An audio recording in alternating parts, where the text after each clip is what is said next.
Hello everyone, welcome back to my another mini vlog. কেনেকুৱা গ'ল আপোনালোকৰ? মোৰ কিন্তু কালিৰ পৰা অকল হোলী খেলি থকা নিচিনাই হ'ল। মই হোলী খেলি ভাল নাপাওঁ, কিন্তু এতিয়া যিহেতু মই তেজপুৰত আছোঁ আৰু বাহঁতি লগ ধৰি পেলাই লৈ গৈছে, সেইটো কাৰণে খেলিছোঁ আৰু। এতিয়া খেলাটোতো মোৰ ইমান প্ৰব্লেম নাই, কিন্তু হোলী খেলাৰ পাছত সেই ৰংখিনি যোৱাবলৈ যে কিমান কষ্ট, সেইটো কাৰণেহে মই বেয়া পাওঁ মানে।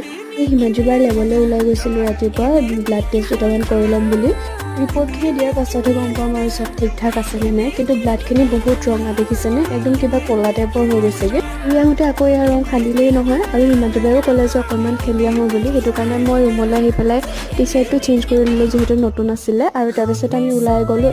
হিমাদ্ৰীবাৰ পিঠিত একদম চবেই হাত বহাই দিলোঁ, আৰু মোৰ এইটো ৰূপ চাওকচোন, খেলোঁ নেখেলোঁ কৰি লাষ্টত খেলিব লগা হ'ল আৰু বাৰু ভালেই লাগিলে। এতিয়া পাৰি যেনেকৈ পাৰি ফূৰ্তি কৰিব লাগে আৰু, কাৰণ আজিৰ দিনটোতো আকৌ কাইলৈ ঘূৰাই নাপাওঁ। বাৰু আজিলৈ ইমানেই, পুনৰ অন্য এটা ভিডিঅ'ৰ সৈতে লগ পাম।